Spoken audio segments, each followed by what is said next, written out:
Cześć, właśnie kończy się mój drugi sezon z rowerem gravelowym Feldbrom 60 i w tym filmie chciałem Wam o tym opowiedzieć. Zbierałem się do nagrania tego filmu już jakiś czas i niestety nie było czasu, dlatego nagrywam dosłownie w grudniu i to po południu.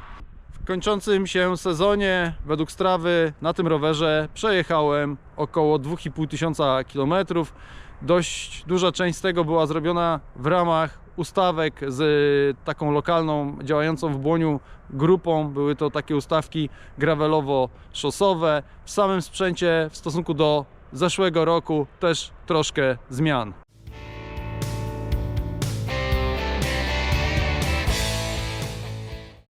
Najbardziej istotna zmiana w rowerze to montaż pedałów SPD i to są Shimano M520, czyli takie uniwersalne pedały, które, tak jak wyczytałem, spokojnie można stosować w rowerach gravelowych.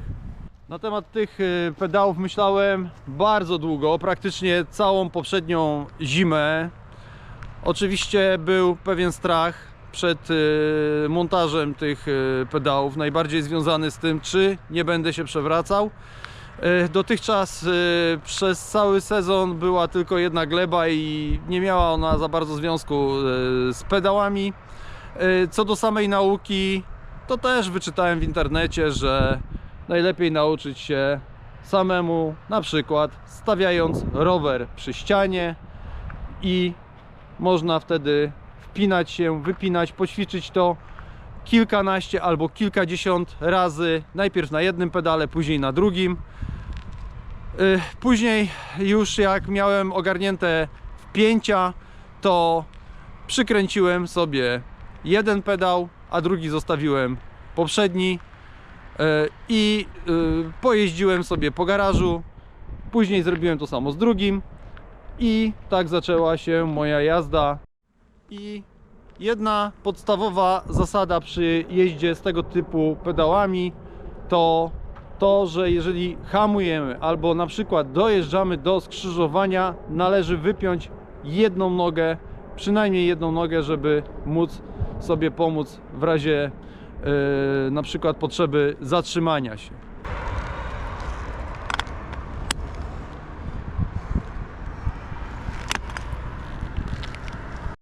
Po prawie całym sezonie przejeżdżonym na pedałach SPD mogę powiedzieć, że są one bardziej wydajne w stosunku do tradycyjnych pedałów platformowych.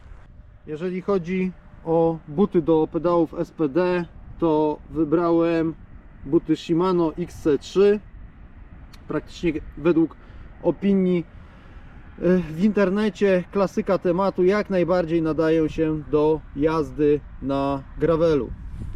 W tym sezonie dołożyłem też drugi bidon. Szczególnie jest to przydatne podczas dłuższych tras lub w upalne dni. Nie trzeba co chwilę zatrzymywać się przy sklepach.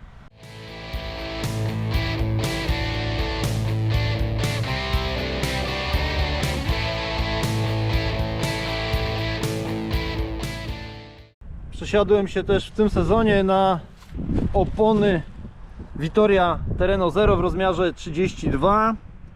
Opony zwijane, jak dla mnie szybkie, z niskim bieżnikiem. Dzięki tym oponom nie miałem problemów z utrzymaniem tempa na ustawkach szosowo-gravelowych. Średnia tam wynosiła między 28 a 30 km na godzinę. Raz nawet pojechałem z naprawdę mocnymi zawodnikami do Żelazowej Woli z powrotem. Dystans około 60 km i moja średnia wyniosła prawie 34 km na godzinę. Także gravel też może być szybkim rowerem. Hamulce Tektro w tym sezonie według mnie działały bez zarzutu. Nie było żadnych problemów. Jeżeli chodzi o napęd Shimano Claris, to w tym sezonie wymieniłem kasetę i łańcuch. A teraz pokażę Wam, jak czyszczę łańcuch i nakładam na niego wosk.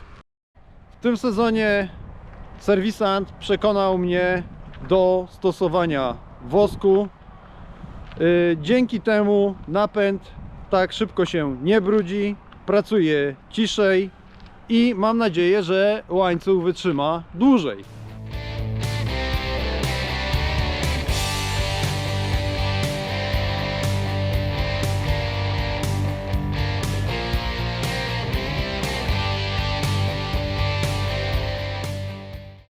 W zeszłym roku na tym rowerze zrobiłem swoją pierwszą w życiu setkę. W tym roku treningów na 100 km udało mi się zrobić kilka, w tym 2 wyprawy do Płocka po 180 km każda. Także Feldbrom 60 dał radę.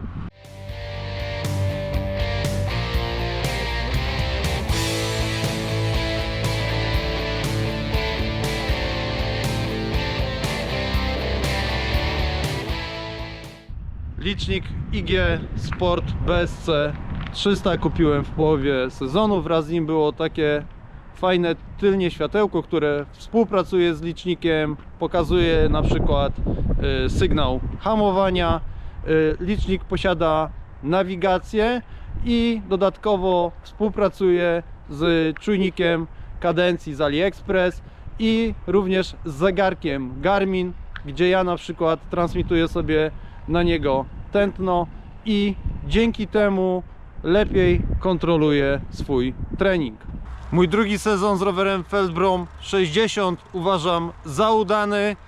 Bezpośrednio pod tym filmem macie link do listy akcesoriów, które ja sobie zakupiłem. Znajdziecie tam więcej informacji na temat tych rzeczy oraz ich aktualne ceny. Zapraszam również do subskrypcji mojego kanału, do oglądania moich innych filmów i bardzo dziękuję za uwagę.